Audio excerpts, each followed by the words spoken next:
their own and do not reflect the views of the creators, hosts, or that of Crier Media or their partners.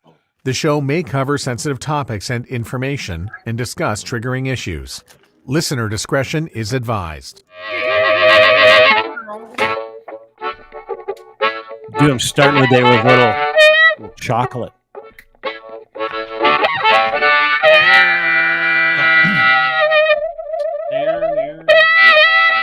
Do you want to run any more errands before we start?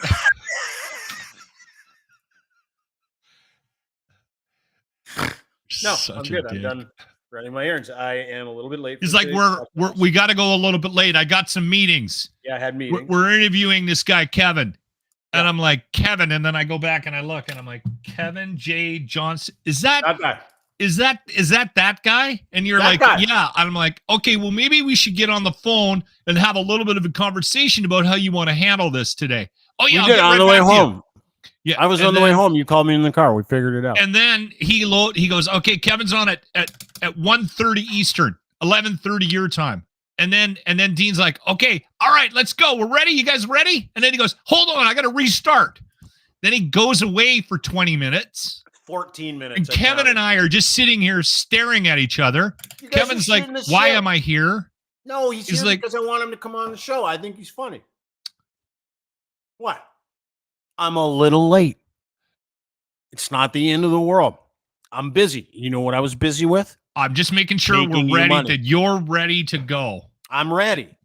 Okay, good. I'm glad. I've never been more ready. I've been watching this guy on social media for the last few years, seeing him in the news. I'm like, I want to talk to that guy. But like for a long time, everybody's like, you can't platform people from, and I'm like, I think we're past that. Although I'm glad we ran the disclaimer at the beginning of the show. Well, we do that for shows where we don't have guests as well. We do that because of you. Are we starting here today? Largely because starting sour today. I'm trying to make Kevin feel more comfortable about the disclaimer at the beginning of the show. Now we run it for all of it. We run it for every single show. Doesn't matter if we have a guest or not. It's just our way of saying, hey, we might do something stupid, so heads up. I don't think this is stupid though. Excited to talk. No, I don't think this is stupid either. But you know what? And Kevin actually made a good. Just bring him on. All right, ladies and gentlemen. World colliding. We should do a little bit of a setup so that people know who this guy is. That's what I'm doing. Yeah, okay. I'll leave that. I started to do the setup, and you're like, you should do a setup. I'm like, I'll do it. I'm a a little agitated. I know you're agitated. It's because I fucked you over for 14 minutes, and I'm really sorry today. 14? Maybe 15. 24. Kevin and I were counting. He's in Costa Rica. He's got a fucking pack. Ladies and gentlemen. He's on the lam. He's got to. Well, I don't know if you don't know that. I just know he's in Costa Rica. Ladies and gentlemen, over the past 4 or 5 years, there have been some people who have railed against the things that they find unfair, whether or not we agree with them or not. Their reality might be different than our reality, all that other stuff that you're supposed to see before you do interviews like this. Some people took it too far and may have spent some time in jail. One of those people entertained the shit out of me. See, these are things I couldn't say during the pandemic, right? I'm like, this guy's fucking entertaining, right? You'd see videos of him going into like grocery stores, demanding like butter or something, and then getting mad, and then you get arrested in a parking lot. Well, I think there might have been get arrested at another place. There may have been a fist fight with somebody that was stalking the vegetables. We'll go through it. And then he did some time in jail. But he's undeterred. He's one of those dudes. It's like, yeah, go ahead and do what you want to him. He'll pop up somewhere. Ladies and gentlemen, one of Canada's great agitators, please welcome to the program, Mr. Kevin J. Johnson, ladies and gentlemen. Wow. Mr. Blundell, this is a shock, actually. I want to say thank you for reaching out to me because I was always aware of the fact that Dean Blundell, that former radio dude, wasn't really a fan of this guy here. So I just want to say thanks very much for the opportunity to talk to you. Because I've known who you are for a very long time. So this is actually quite a pleasure. Okay. What do you mean you've known who I am for a very long time? Go ahead. When did you first hear the Dean Blundell show too, right? This Saturday. Your name was all over Toronto. Like Dean Blundell was synonymous with radio, synonymous with entertainment. And whatever the reasons are, you're not in radio anymore. It didn't make a difference. You still had a name. It's some of the names that we all knew in Toronto was the Humble and Fred show, Dean Blundell. Great guys. These are the names that we knew. Mhm. So, and I was also watching some of your social media during the COVID bit, because I knew that there was some commentary that you'd made about myself that wasn't favorable towards myself. I don't take offense to that stuff, by the way, because it's all free advertising, no matter how you look at it. I thought, you know what, let's watch Dean and see what Dean's going to do during this pandemic. And your approach was opposite mine. It makes neither one of us right nor wrong. I just thought that every single time that you said something about me, you were granting me access to a different audience that might have agreed with me, possibly not, but might have agreed with me. Maybe. Either way, this is the Dean Blundell show. I'm happy to be here. You made it. I'm really happy you're here too. I don't remember half of those things that you just said. They very may well have happened. I'm not here to debate those things. I'm here to get to know you. I don't even care about them, man. I don't care about them at all. Exactly. Yeah, me neither. Everybody likes to move past it, right? Everybody gets shit talked sometimes. You're in the heat of the pandemic. You had these government industries, different political parties just leaning on us, right? They're like leaning on you. They're leaning on me, all these other people. And I believe this to be true. This isn't even a joke. Locke and I talked about it in the podcast the other day, Kev, is that we were divided on purpose. We were literally pointed at each other like weapons, right? Would you agree with that? Would you kind of agree with that in terms of politicization of a pandemic? Well, I would agree with the fact that the pandemic did exactly what it was supposed. The fake pandemic, that's what I'm going to call it. Oh, you don't believe it? You don't believe it was a real pandemic? No, not at all, because there's still yet one shred of evidence to prove that there was. But it did do what it was meant to do, and that was divide. What do you think it was supposed to? You think so? So let's back up. So we're all on the same page. Whether you believed it was a thing or not, it did divide us. Yeah, correct. Let's say it that way. If it was real or not, it divided families. It divided co-workers. Divided teammates on hockey and baseball teams. It divided everybody. Divided Lachlan and I. We didn't talk for like 2 days once. It was like 2 days we didn't even communicate because you're like, I'm not getting. We're men. We're not chicks, guys. What's going on there? Oh, hey, dude. There are a lot of really strong women. My girlfriend's like more of a dude than any one of us on this panel. I'll tell you that right now. But listen, let me ask you something. So let's go back. Yeah. So, because I'm fascinated by it, the whole COVID isn't real. Like, you think it was fake for real? Like, you think like, how does that work in your mind? Do you think there's a good strategy point? Okay. Well, I'm trying to figure it out. I'll cut right to the science part. Absolutely. Well, no, you cut it. Well, see, and here's the thing. I will preface it by saying, I am not a doctor and you are not a doctor, so I'm not going to cut to any science on this show. But if you do, let's do it with the caveat that you have how much medical training? Oh, zero. But I'm an investigative journalist. So I spoke to those who did have medical training. That was my job. And they said it was fake? The doctors that I trusted said it was fake. The Mayo Clinic and the Cleveland Clinic also had zero evidence at the time. So here's really what happened, gentlemen, is the Ontario government's not a fan of me. I am extremely unpopular with places like or individuals like the Peel Regional Police Force. Why? Because I ran for mayor of Mississauga back in 2018. I placed second. I humiliated. You lived in Mississauga? Yeah, I grew up in Mississauga. Okay, so you grew up in Mississauga. Yes. And your thing is that you think the police in Mississauga don't like you. You should see my police file with them. It's all for talking. So you believe you've been a target of the police since 2018 for no reason. Since I would say the end of 2016. Maybe what I'll do is backtrack a bit here, Dean. You should not know my name. All right, you shouldn't. What I should have been doing when I was raising my family was simply working full-time somewhere.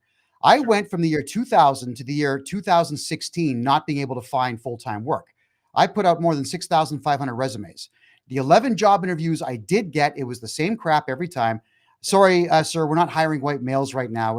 We have diversity hiring goals we have to meet. Like, really? So because of the color of my skin, I can't work. I just began ranting and raving about that on YouTube in December of 2016. And as a result, it turns out there was a lot of Canadian-born men, white, black, whomever, but just Canadian-born, who are facing the same nonsense. My channel went from 0 subscribers to 2 million in 5 months. That's between December 2016, May 2017. YouTube? Was it YouTube? I was making $5,000 a week. $5,000 a week. You were swinging a big YouTube dick back then, weren't you? Like, dude, that's not hard work. That's hard work. I mean, I have a question. I'm sorry. And Please. First off, I want to jump in here and just say quickly, Kevin is in Costa Rica, so his signal is a little bit dicey. So if you're watching this on video, you might not get a real clear picture of him. Yeah. And if he drops off a little bit, it's just but I'm actually impressed with how strong the signal is. First off, Kevin, what were you, 16 years? You couldn't get a job? Come on. Like, I mean, let's be just garbage. Don't look. What were you trying to get? Marketing, search engine optimization, high-end sales where there was a base pay, not just commission. These are things I was looking for. And some radio stations. I was trying were you trying to shoot higher than maybe your resume suggested you could actually take?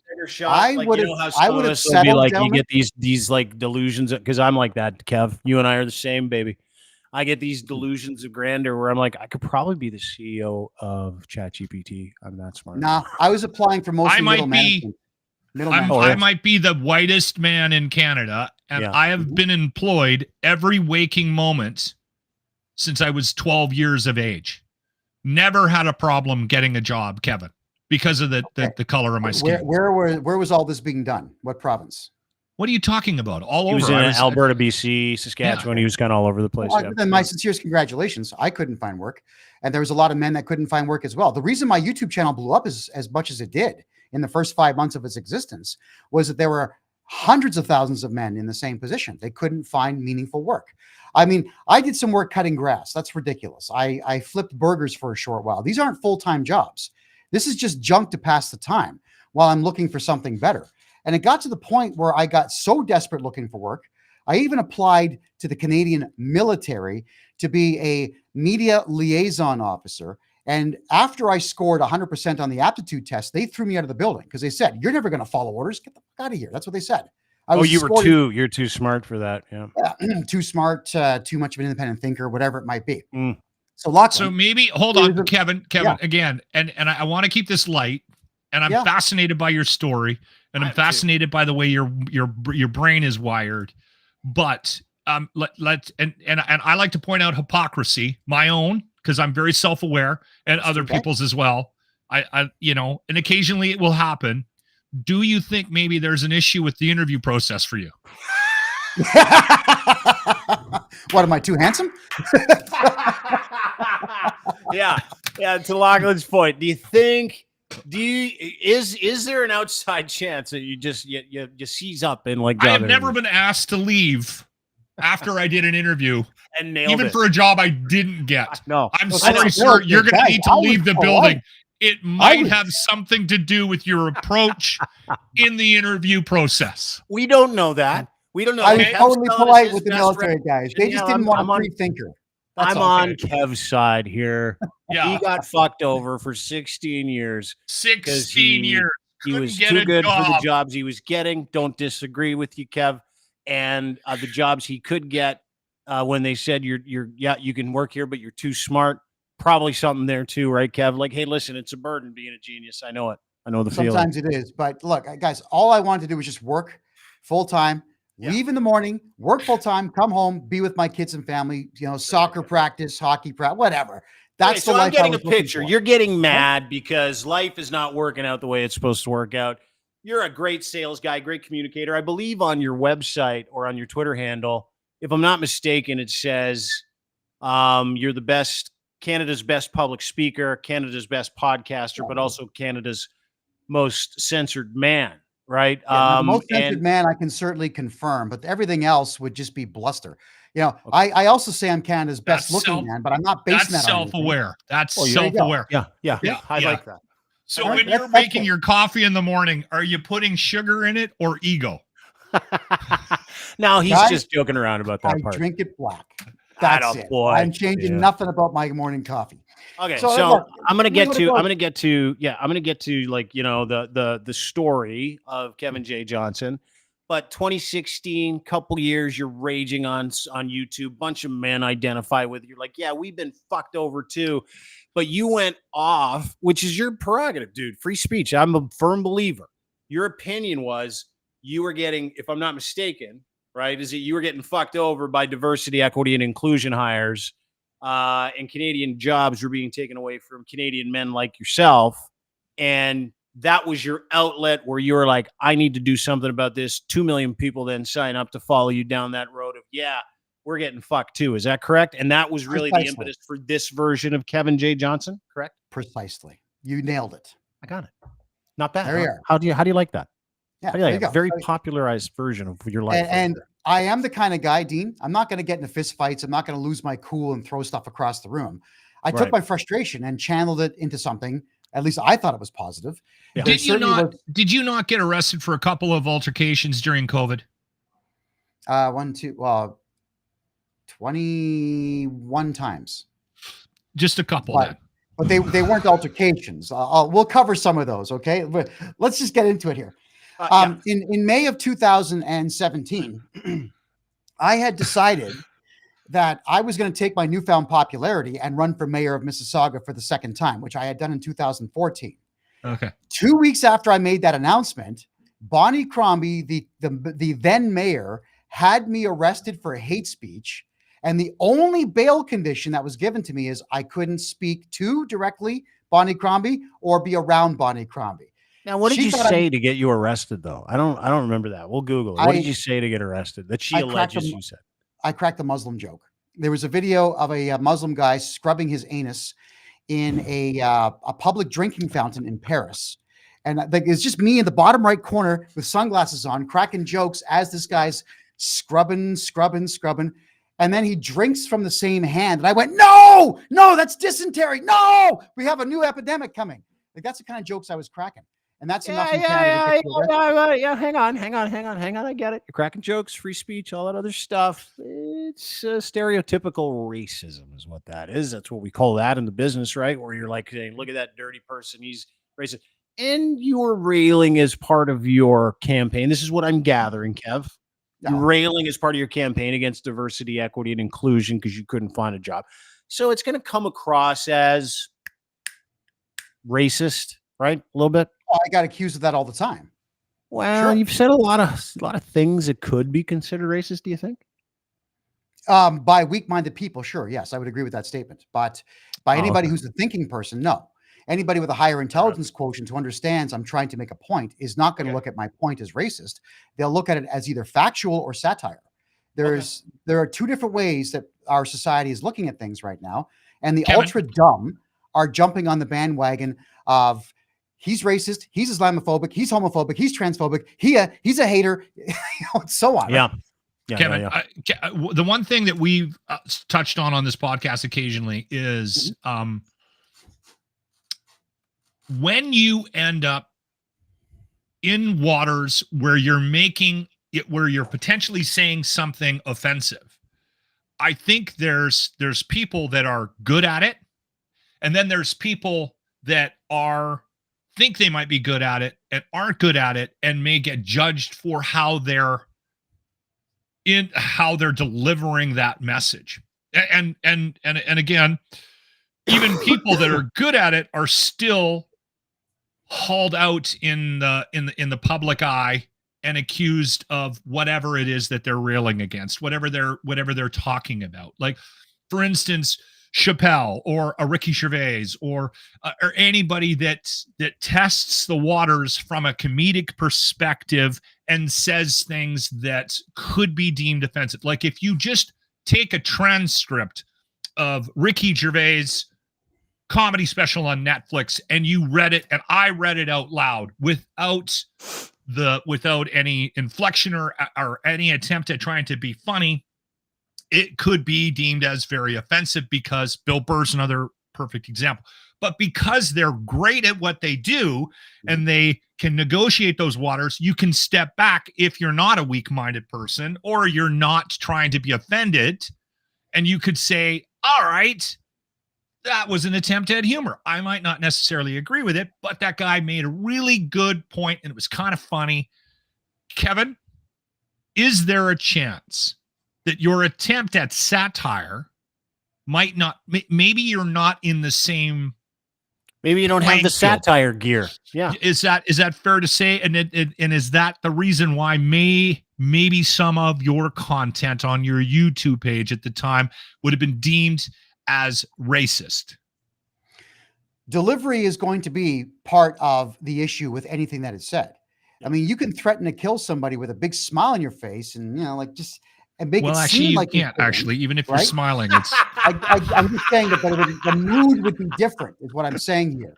It would not I'd be be taken very seriously. scared. Yeah. If someone All right. threatened to kill me with a smile on their face, I'd take that more seriously than if they threatened to kill me with like a frown. that would bother me more. Yeah.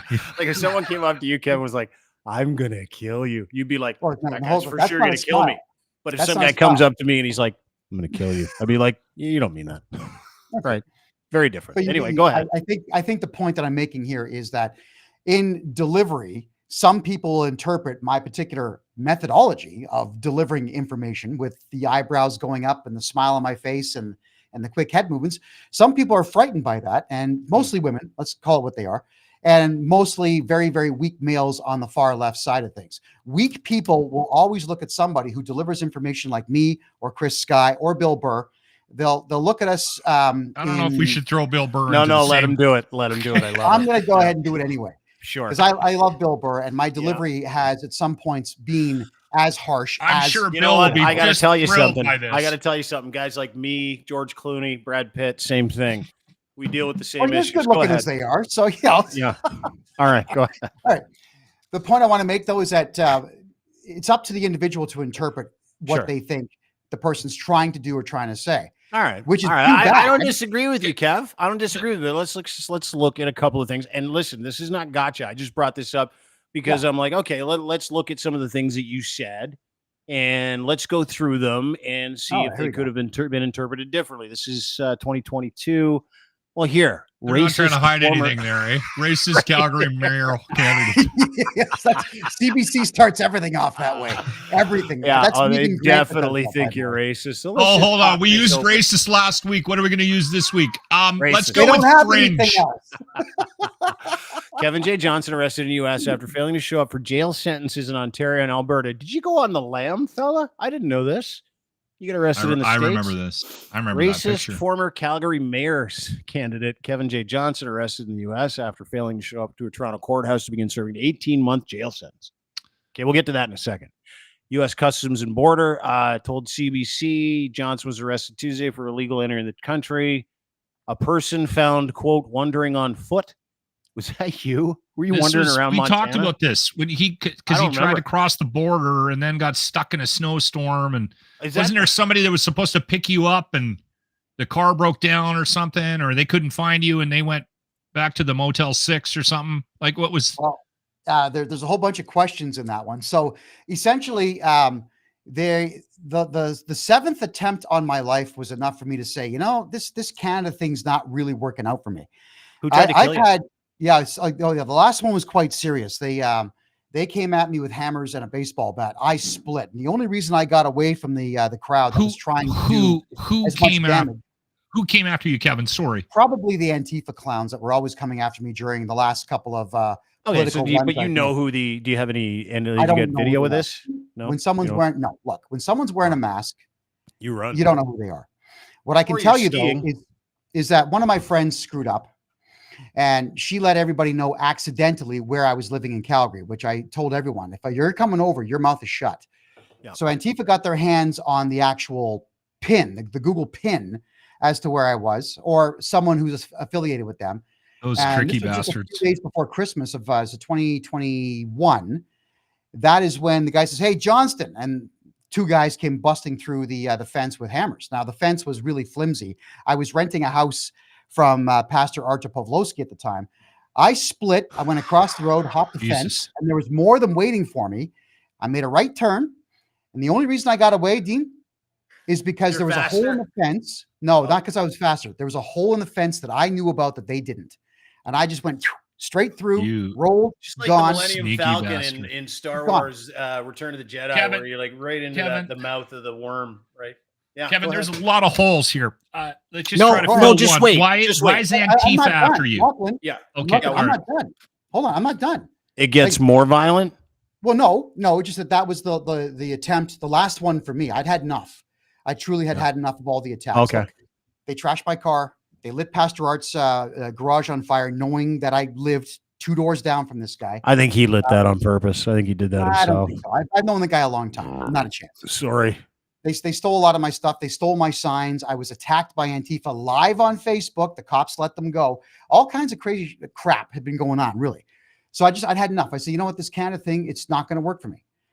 So I made an attempt to acquire asylum in the United States. It's just that, unfortunately, the night that I picked to cross the border was the coldest freaking night on record in that area. It went down to minus 48 Celsius. So I'm thinking, all right, this sucks, but I'm up to it. And I buried myself in the snow and just waited for the sun to come up. And as soon as the sun came up, the temperature went right up to about 10 degrees Celsius. I started making my way towards the small town that I was planning to go to, and then put forward my application. There you go. Were you cold? Yeah, it sucked. Did the United States take you? Well, the Border Patrol had picked me up. I'll tell you why. Because there was a set number of women who were expecting me, and they panicked. I said, look, I want to be an American or I want to be dead. Just leave me to die. That's the decision I've made. They ignored me. And they As said, one does. He's looking around. He's cold. Go get him. So they were looking for me. And that's what do you mean? Hold it. Women back in Alberta that were worried about you. Women in the United States. Women in the United States. You had some. Did you like you had a couple hookups down there that you were like ready to go hook up with a couple of ladies? Is that the deal? You had like a harem of women waiting for you? Nice. Was it Tinder or Blundell? Was it Hinge? Were you on Hinge? I'm saying very nice ladies. That's all I'm saying. Okay, so you say to yourself, if I'm to understand this correctly, right? I'm leaving Canada because Antifa wants to kill me. Antifa's after you with bats, and you're jumping through holes and fences and shit. And you're like, that's the last time that happens, guys in ski masks. Sorry. No, so you go. You decide. All that lower face crap that they wear. No one has a ski mask. You just meant like a so you had at least responsible murderers at your house that decided they didn't want to be sick, which is nice. So anyway, they were no, man, those it's a great story. Your face from the bottom. You know the necker that pulls over. Yeah, it's a dickie. Kevin, they didn't want to give you COVID. They didn't. Yeah, they took it seriously. Well, they believed in it, so sure, I guess. How long were the bats? Were they long enough for social distancing? Dude, no. Short like, stuff. Were the hammers on sticks? So they like, we're not getting that close. Construction hammers. I think the ones you buy for $12.99 at Home Depot. Yeah, a really good one, like a Husky, is like $40. But anyway, so let me get this straight. You decide I've had enough threats on my life. Take your word for it. Guys in ski mask hammers. I'm leaving. You devise a plan. Before you go, you tell some ladies on some dating apps that are on the other side of the border in some small town in Montana that you're coming and you're going to be part of the United States because you're seeking political asylum. And when you don't show up because you're in a snowbank, it's from what I understand, when you don't show up, then that's when they put out the APB, the all points bulletin saying, hey, our friend Kevin's wandering around, and the police then pick you up as you were wandering around this small town in Border Patrol picked you up. Okay. Am I on the money there? No, everything except the dating app. Sure. Oh, okay. So this wasn't a dating. I'm just asking. That wasn't a dating app. You're just women that you know. These are individuals that I've known for a very long time. Not naming anybody, but a very, very long time. Is it sexual? Hang on. I want to know. I want to know if he's got a hookup from Canada.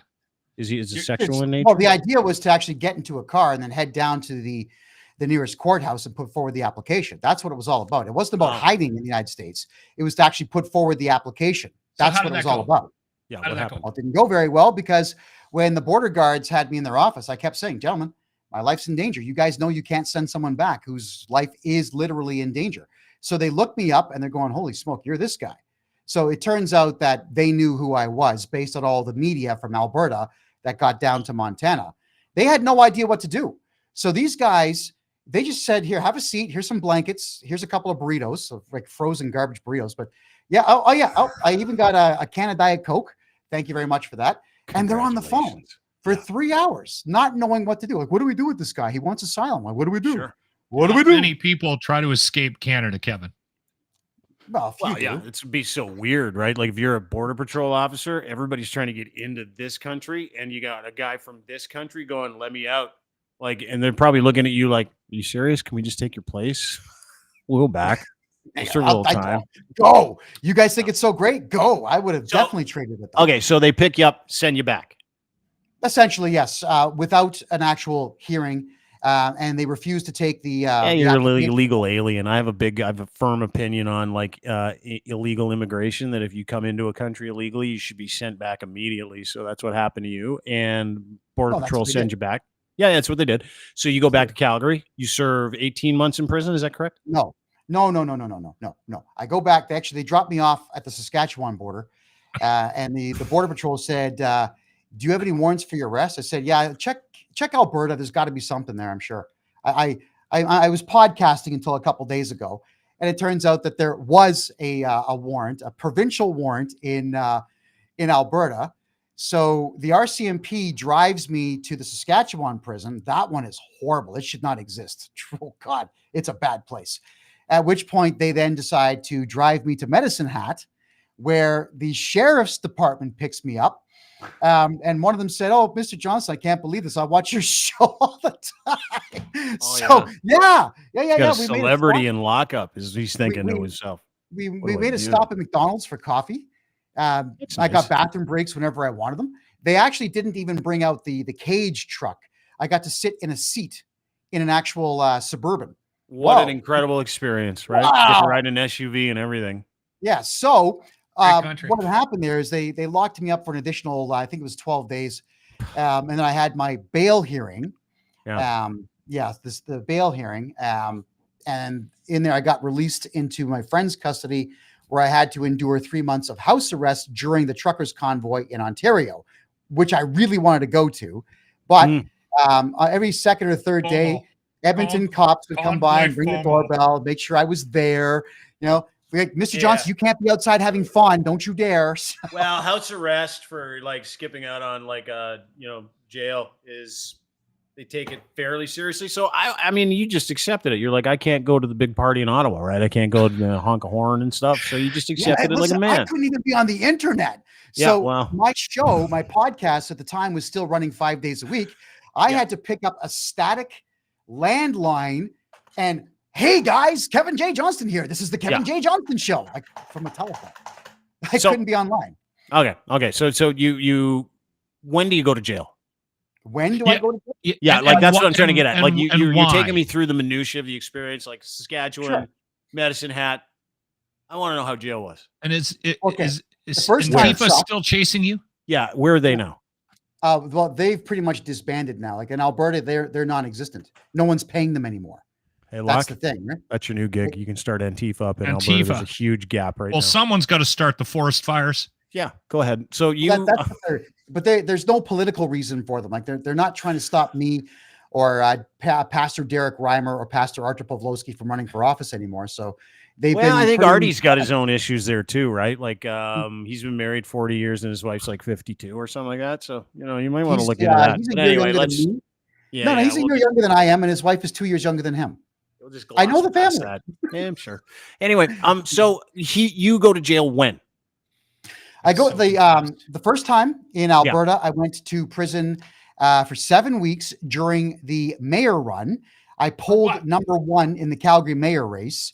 They couldn't have that, of course, because I was promising to put the whole city back to work, to get rid of the mask mandates, to get rid of social distancing, and to arrest all the key brass who worked for Alberta Health Services who forced this nonsense on us in the first place. Yeah. So that's when they arrested me. It was 2 hours after that poll came out.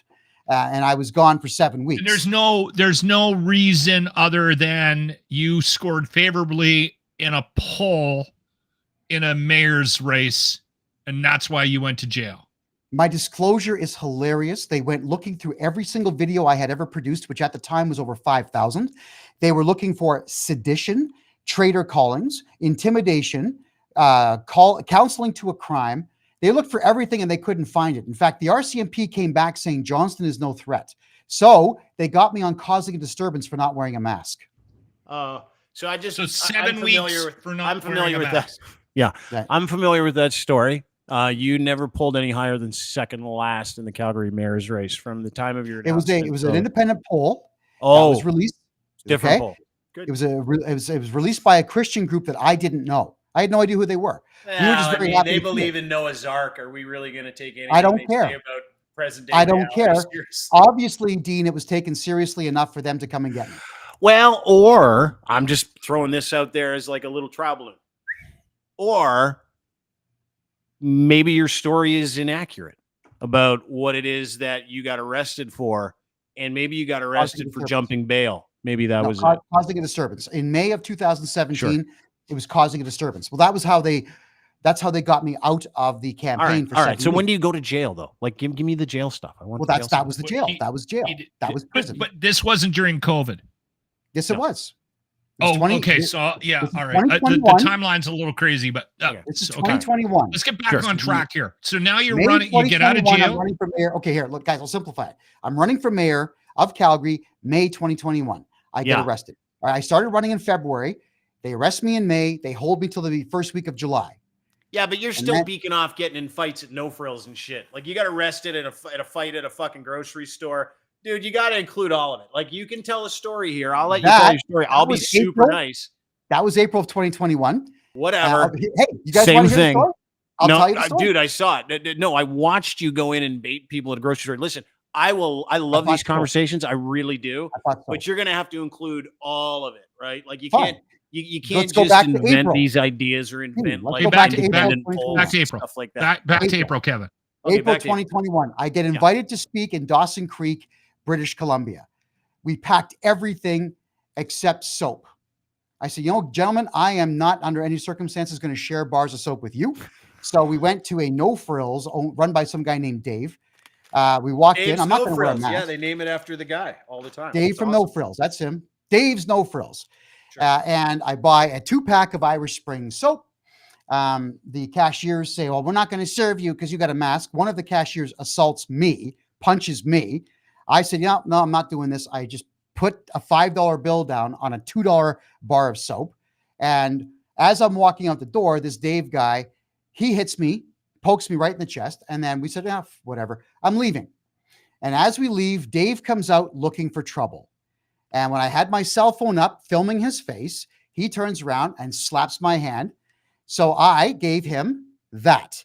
I used the minimal amount of force necessary to end Dave's second assault of me. That's all that it was.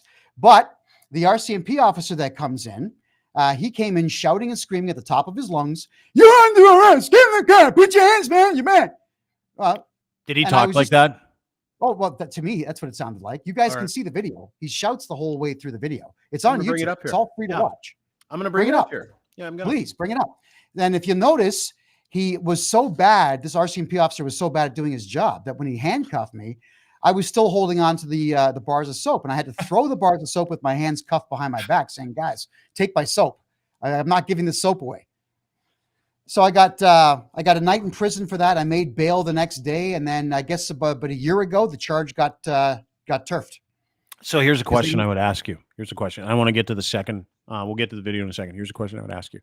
What I've gathered so far from all the stories of Kevin J. Johnson's experience over the past several years is that you've done absolutely nothing wrong and have deserved none of the things that have happened to you, and you've been targeted, right? I have done something wrong from the left-wing perspective. That is something. No. The left wing does not run the judicial in this country. Sure, they do. No, they don't. I've had over 380 court appearances in the last 7 years. I can tell you, it's extremely far left. Well, I am not a fan of it at all. So of course, I wouldn't either if I had been arrested 380 times or whatever it was. No, those are court appearances, but but so I'm a big fan of this thing called self-awareness or personal responsibility, right? I don't like getting arrested. I'm not a big fan of getting arrested. I also love it when people explore their own reason choice, it's called. So in the big picture, you've encapsulated 8 years of legal issues you've been going through that arise from anger and emotion, right?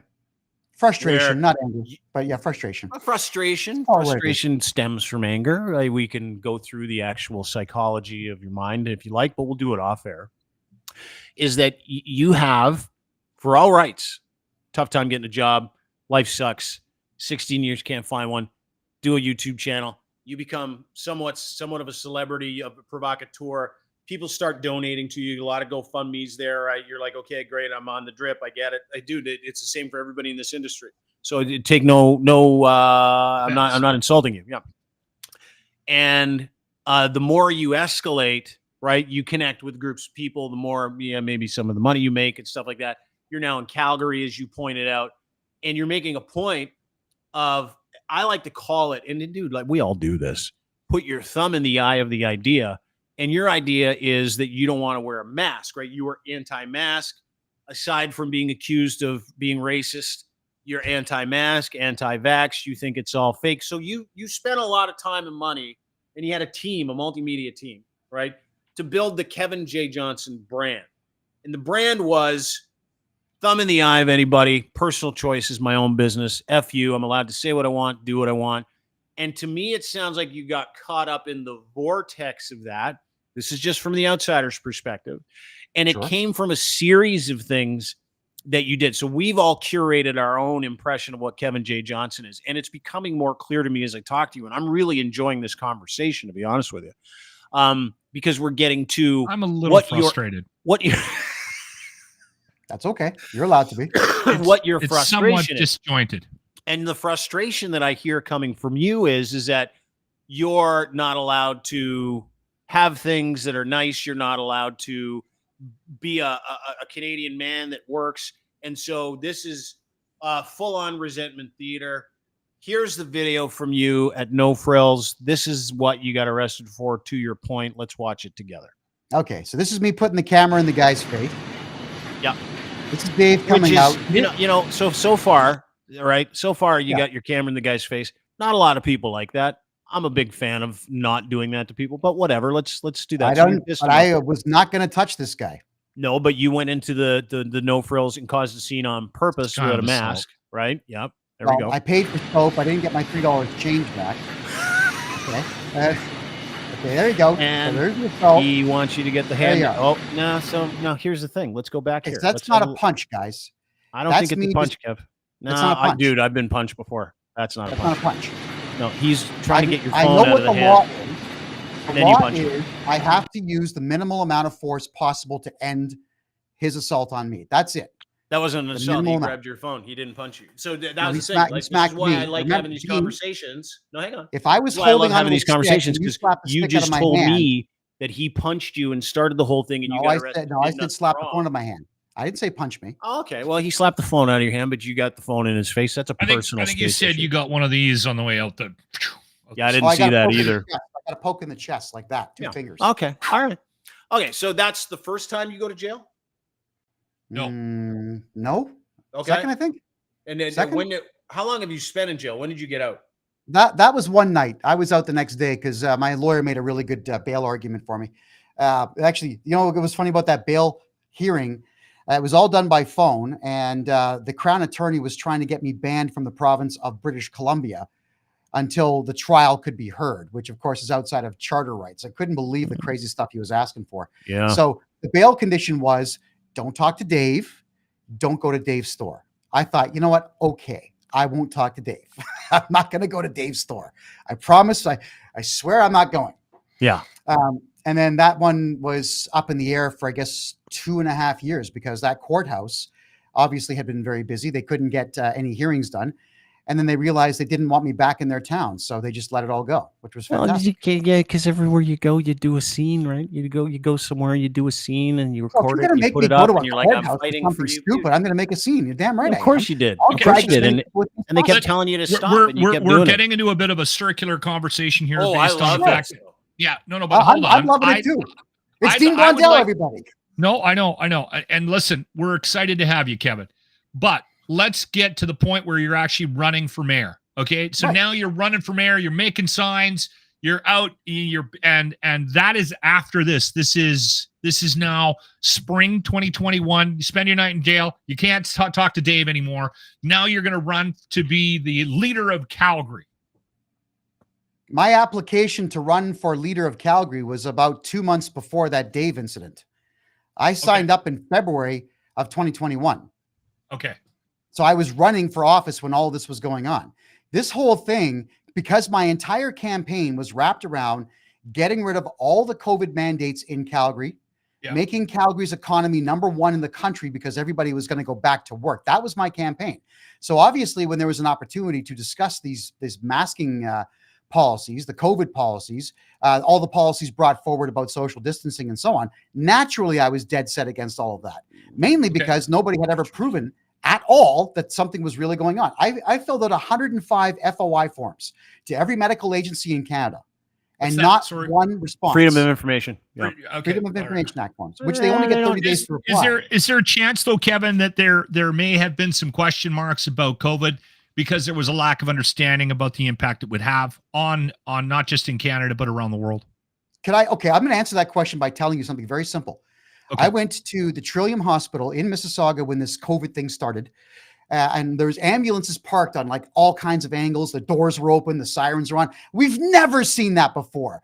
That level of incompetence is not possible in our modern era. So we looked inside with the cameras running. They're all empty. We went right inside the hospital, empty. Nobody was in the emergency room at all. And eventually the security guards caught on to who I was. So they blocked me from going any deeper into the hospital. We proved the hospital was empty. So the response that we got from Trillium Healthcare was to ban me from all the Mississauga hospitals. Well, let me just pop in there. Is that it was, I believe, later proven, if I'm not mistaken, that the video that you recorded was not a pandemic related video and you misrepresented. That's what I've heard. I could be wrong. We're throwing around a bunch of days today. Hey, dude, I could be wrong, but I've kind of caught you in a couple of little stories where you're not including, proper information. So that's what I'm trying to get at. Okay. Well, I was in Mississauga at Queensway and Highway 10. That was during the pandemic. All right, kids, but listen, but your video in a hospital and some ambulance, a video of an ambulance is not infectious disease research. No, that's me proving that the hospitals were empty when CBC went ahead and said that the hospitals were full and everybody was on ventilators and the lineups were around the corner. There was nobody in the hospital. So I debunked everything that CTV and CBC had to say. That's what that was about. Debunk everything? Or did you use some creative video to suggest that the COVID was a hoax? When you go live on Facebook, you can't really edit. There's no such thing as editing video live on Facebook. All right. So Kevin, now I have a question a little bit about your wiring, right? Because I mean, I think we got a good sense of who you are. Yeah. Do you feel like you have been put on the planet to do you have like a martyr complex, or do you think you need to be here for everyone's protection? Like, do you wake up every morning with some sort of mission to save us all from ourselves? That would be extremely egocentric of me. Okay. And for me, like you're almost talking about, do I have a God complex or a savior complex? And the answer is no. No, okay, absolutely not. But it's a fair question. It's a fair question, but I'm also going to answer it properly. No, I don't have that complex. It's not my job to rescue you two gentlemen from anything, nor anybody else. But when there is a massive injustice that is going to affect me, my children's future, society that I live in, and so on, of course I'm going to look into it, and of course I'm going to help out where I can. Okay, dude, he's like a sentinel. You know what he is? Kevin's like one of those conspiracy sentinels where he's like, and eye out for this. Okay, so let's jump up. Let's just jump. Let's just take a couple of steps ahead of. I don't think we really need to worry about filling in all the gaps here. But now you're in Costa Rica, okay, and you're essentially living outside of Canada because why are you there? Is there a reason why you're in Costa Rica? I'll answer that question. I'll answer the question if you gentlemen let me answer it in its entirety. Would that be okay? Yes. Okay. Yeah. Okay, but hold it though, dude. You can't take us on some kind of wacky goose chase here again. It's not wacky at all. It's not wacky at all. Not one bit. Okay, just yes or no answers first. Let me just ask a few yes or no answers and then get to Lachlan's more drawn out questions. So I just got a couple questions because we're going to be here for a bit. No, not really. It's a short story. Go ahead. Okay. Did you move out of Canada to Costa Rica for legal reasons? Yes or no? No. Okay. No. Did you move to Costa Rica for financial reasons? Yes. Okay. Did you move to Costa Rica? Okay. Did you move to did you have to pay someone to get you down to Costa Rica, or did you go there legally? I got on an airplane with permission and bought it. I would, but you buy the same way anybody would buy a ticket, fly, land, done. Right. That's it. Yeah, $145. We'll look into That's that later. One more question. One more question. If you came back, would you be in legal trouble in Canada? Did you leave anything unattended to legally in Canada before you left? Well, the province of Ontario, they want me to go and rot for 18 months in prison for contempt of court, but that's on appeal right now. Okay. Now we're getting somewhere, Kev. This is exciting. I'm excited. Now, you're honest. Now, why are you in Costa Rica? Give us your reason. Yeah. You promised. He's wanted in jail. Yeah, I promise, Kevin. Okay, good. Promise. So after the mayor bit, after the podcast that we were doing in 2021 with COVID and me running for mayor, it was huge. The numbers were off the charts, huge. There's a massive amount of money coming in and so on. The government didn't like that, obviously. So after the campaign was done, I got an additional 40 days of prison time, then 15, then 12, then house arrest, then fines, then they took my car, then they locked all my bank accounts up. So like I'm scratching my head thinking, well, what the hell am I going to do with my time? I love Calgary. I love the city of Calgary. And I had this little studio space that might have been 15 by 10. And I would get in front of the computer and I realized, I can't do anything here. There's no money here. I can't get a job here. Like people see me like, oh yeah, Kevin, I voted for you, but you can't work here. That nonsense. So it finally hits me. If I want to work and make money and utilize my skill set for something that actually benefits me and my family, my family's future, I can't be in Canada. No. So I had also at that time been looking at places like Florida, Texas, Barbados, Panama, looking for places that might. Did you look into Russia, Pyongyang, North Korea? No. Hell no. Well, Russia I would go to for a vacation, but Pyongyang, hell no. You know what? Do it. Go to Russia for vacation. I want to dig into your trip down there. So are you a landed immigrant in Costa Rica, or are you there? How long have you been there? Yeah. I've been here 5 months. 5 months. Okay. Yeah, 5 months. Plan on coming back, or you plan on becoming? I don't know. And you don't know? I really don't know. I mean, like I just. You have a job down there? I am doing relocation for people here. I'm helping people who want to move to Costa Rica or Panama or Mexico get that done. So while I got down here, here's the good news about Costa Rica. There's a lot. Like you don't have to SNED at a gas station or anything for money, do you? Like you've got a legitimate way to make some kind of income down there, correct?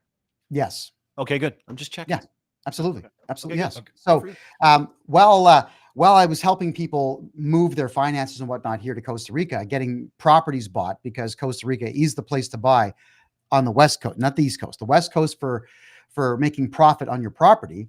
It turns out that a lot of people who watch my podcast were also having a great deal of difficulty with the Canada Revenue Agency.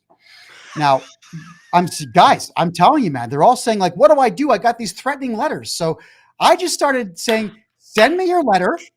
Let me see it. And it turns out, Dean, that these letters that the CRA are sending to people are written by AI. And everyone, like over 300 people have sent me these threatening letters. AI is telling everybody in Canada, you owe between $50,000 and $56,000. It's those magical numbers in there. I'm thinking, okay. So not only, Dean, am I helping people move to Costa Rica, but I'm helping them get rid of their tax debts too. And I'm doing it from here where there's no license required to do what I'm doing. Wow, but it works out then incredibly well.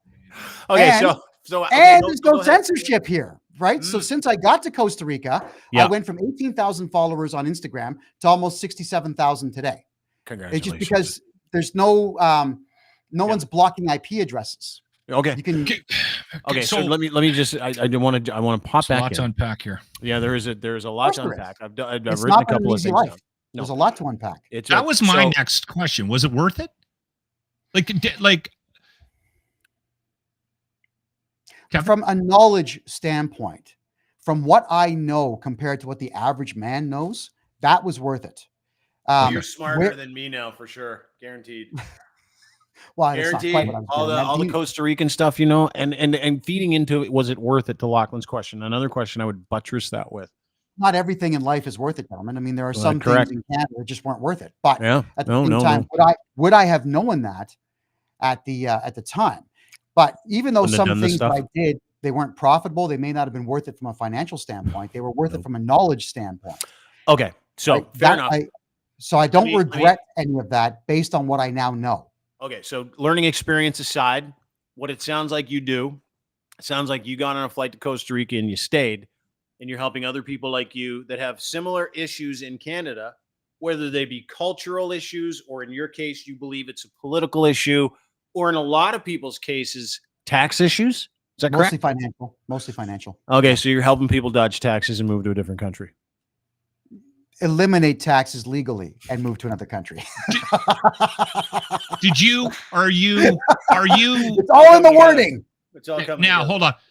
Listen, I rail against the increased cost of living here in Canada all the time, and I'm shocked by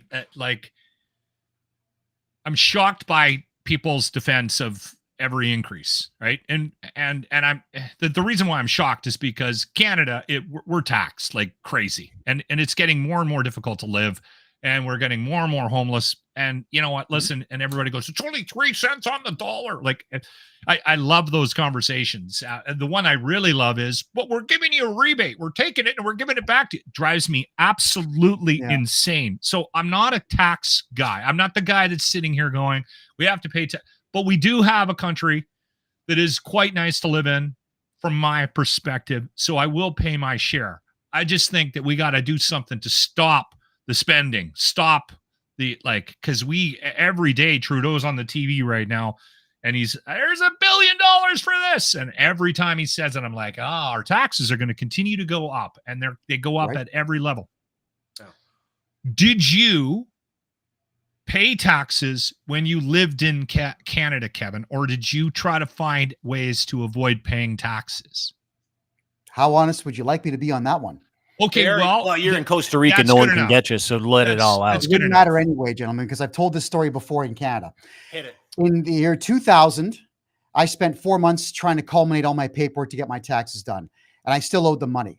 And I was scratching my head thinking, wait a minute, hold on. Nobody paid me for the 20 hours per week for 4 months for my time to get this stuff done. And nobody paid me to get this paperwork done. Then I paid an accountant, and then I still owed them money, according to them. So, Dean, I sent them a letter, a registered letter with my social insurance card, telling them that I am returning this to you because I can find no evidence of a signature I have placed on a contract you've put before me. You have exactly 90 days to return this card to me and prove to me that I must pay taxes, or I will discontinue reporting for the rest of my life. They did not reply, and I stopped reporting in the year 2001. Are you Freeman? Sorry? Oh, God, no, those guys are idiots. No. Those guys are idiots, but they all no, those guys, they do stupid stuff like take over houses that aren't. Those guys are morons. That's ridiculous, Kevin, can I ask you another question? And again, listen, this is not a judgment question. Have you ever been diagnosed with anything, like any kind of? I was once court ordered to go and see a psychiatrist. Okay. And we sat in his office, and after about 45 minutes of just chatting back and forth, he's tapping his pen. He says, "What the hell are you doing here?" The judge said, "Come," so I'm here. And he just writes things down saying this guy's normal. And then we just proceeded to have a conversation for the last 15 minutes of my time. The diagnosis. His professional diagnosis with you was you seem normal, you can leave. Exactly. Didn't do anything wrong. Yeah. Do you think you're normal? No, I do not think I am normal. I think that the way that my brain works is outside of the norm. I think that my particular perspective on how the universe works is absolutely outside of the norm. I see patterns that other people don't see. I see things other people don't see, and I hear things other people don't hear. Okay. Typically what I'm hearing, gentlemen, is I hear BS from others. The whole school system, for example, is garbage. The idea, like philosophically speaking, the idea of authority existing is insane to me. Now, we're all born the same way. We're here for the same reason. Our fathers lied about wearing condoms. That's it. So what makes one person special over top of another? What gives one human being authority? I never agreed or believed in authority from that stance. Knowledge and accountability generally. Like if someone has the ability to be knowledgeable. I'm all of a sudden on common ground with Kevin. Yeah. Okay. So I knew we'd find something. That's the tag, right? Is that there are a lot of people, you know, and we joke around. I'm having fun with Kevin today because I find this story absolutely It's hilarious. fascinating. It really is. But you know, we joke around and it's easy, right? It's like low hanging fruit in the capacity where people are like, are we taxed too much? Well, fuck, 100% of people are going to say, yeah, of course we are. Well, Do it's you like the something like government 70% involvement in your now. life? 100% of people are going to say, no, I don't. So, but Kevin takes it to the extreme. And it, again, I'm trying to understand your story. So your displeasure started in 2000 when you like sent the government your sin card and you're like, I'm out of the tax game. Does You that haven't have paid anything to do with taxes you for, not like- being able that seems to coincide with you not being able to get work?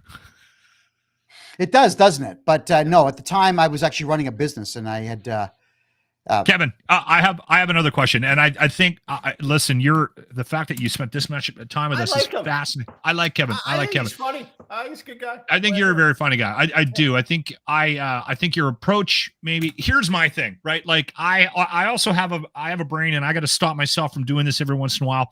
I'm very skeptical, and I do think that people are out to get me. Like I've been wired like that my whole life, and so I'm on board with the, you know what, people are trying to screw you. And when it comes down to money, there's always going to be somebody that's going to try to get into your pocket, right? Yeah, always. But I also am kind of where the buck stops with me, and this is where my question comes in, is where you lose me in the conspiracy theory of the world's out to get us is that there's some organized sort of thing behind the scenes. Like that's where I have, And they're problems. overly concerned with him. Yeah, yes. Yeah. And no, so hold on. But also that there's this group of people that are like, that they're behind the curtain, and they're pulling strings, and they're planning pandemics, and they're just trying to like pit us all against each other. I don't think that our political systems around the world are organized enough. And I just think that a lot of times certain things happen to us, and it's a product of the world that we live in. Do you think there is a cabal, an organized effort behind the scenes to control our lives and mess with us and make us move to Costa Rica so that we can escape the overly woke world that we now live in, right? Do you believe that there's that sort of that group? It's a movement. It's a Movement. special operation against You the brought world. up Antifa, but Yeah. earlier. okay. Well, Or it's called the World Soros. Economic Forum, if that's what you're asking. So you me. do But the believe in reason that? Oh, yeah. Okay, hold on, gentlemen. I'll tell you why. Is because I did read Klaus Schwab's book, The Fourth Industrial Revolution, where he comes out and he says he's a billionaire and he wants to have a one world government. He also went out of his way to talk about race, where he said this is not my words. This is Klaus Schwab's words. He said that he needs to reduce the population of white people because white people have the highest propensity for revolution when they are treated unfairly. He also said that they would like to have he more wrong? Chinese people and Asians in there because they do what they're told. This is Klaus Schwab, not me. Now, when you've got billionaires talking like this, I do pay attention. Now, I'm not going to sit there and say that Klaus Schwab's meanderings are going to influence everything I do in this lifetime, but I will say that when there's people out there who are seriously into money and they are seriously telling you what they want to do, you should pay attention. That's what I'm saying. Okay. Totally agree. Now let's just take this up. I'm a big fan of Let's try to put a fact bow checking. on it. Yeah, fact checking. Big fan. We'll put a bow on this to Lachlan's point. Okay. So you said Klaus Schwab says he wants to depopulate the earth of white people and wants more Asian people, correct? You said that Klaus Schwab said that? That's correct. Okay. It's so let's bring working. this up. Definitely That's an working. article on I you. think they're Hang on a overpop. second. Oh, is that my as far as name? population comparisons go. Oh, here we go Yeah. again. Hate speech. No, I I've got. knew I'm this on the was wrong. coming. No, I'm on the wrong one. Sorry, dude. I legitimately am. This is where you were accused of hate speech. Muslim loathsome example of hate speech. Okay, no, not that one. Hang on a second. Let me go get the other one. Oh, there's my lawyer, Remove. Ian McQuaig. Congratulations. Was to he your Ian. lawyer? Yeah, Ian. See, this he's is where busy. I lose. Like, I just think that I don't think there's this effort to populate the world with more Chinese people. And that, like, I just like, that's where I get lost and in this this is why- conversation. this is what I I like didn't say doing. this, guy. Hang on. This is Klaus what I'm like. Schwab No, saying you this. It said ain't Klaus me. Schwab said it. So anyway, Okay. here we go. Depopulation quote. This is from June 29, 2021, Reuters. depending on how you feel about Reuters. I feel pretty good about Reuters. They're okay. Well, yeah, no one likes things that disagree with them, though. They're okay. Depopulation, quote, has been misattributed to Klaus Schwab. Quote about depopulation has been misattributed to the founder of the chairman of the World Economic Forum, Klaus Schwab. Social media posts have shared an excerpt saying to be taken from a book written by Schwab called COVID-19, The Great Reset. The excerpt reads, 4 billion useless eaters shall be eliminated by 2050. Means of limited wars, special epidemics, fatal rapid-acting diseases, and starvation. The population in Canada, Western Europe, United States will be decimated more rapidly than other continents until the world's population reaches a manageable level of 1 billion, which 500 million will consist of Chinese, Japanese races selected because they are people who have been regimented for centuries and who are accustomed to obeying authority without question. A search showed that the extract cannot be found in Klaus Schwab's book at all. It does, however, appear in a book by John Coleman called Conspirators, the Hierarchy Story of the Committee 300. That is where the quote came from. It was from an anti-Klaus Schwab book. It is not an attributed Klaus Schwab. Right, but you picked the wrong book. I said Fourth Industrial Revolution. I didn't say COVID-19. No, you got the book. Yeah, it's because it doesn't exist in that book either. So it doesn't. Yeah. So that's well, okay, no, but again, right, Kev?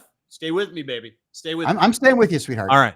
Well, again, you're looking at gaslighting people with what is absolutely not true that you believe is true. I'm not saying you're doing it intentionally. You believe that is true. We have just asserted that is wrong. That is not true. You've asserted that it's wrong using routers or Reuters. I can probably get about 1.5 million different examples of that story written by other people. We might get stuck here. I'm just warning you. I like it. I'm not going to argue the point. You're saying that he didn't say that. I'm saying that he did. It's cool. Let's agree to disagree. No, but there's no proof that he did. There's only proof that he didn't. Well, but anyway, continue.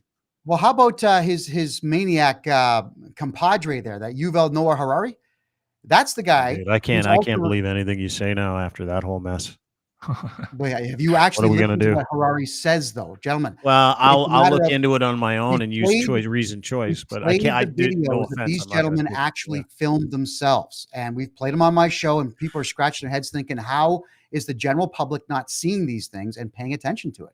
Well, you know what my opinion would be the general public isn't paying attention to them and they're not happening. Kevin, are you still podcasting?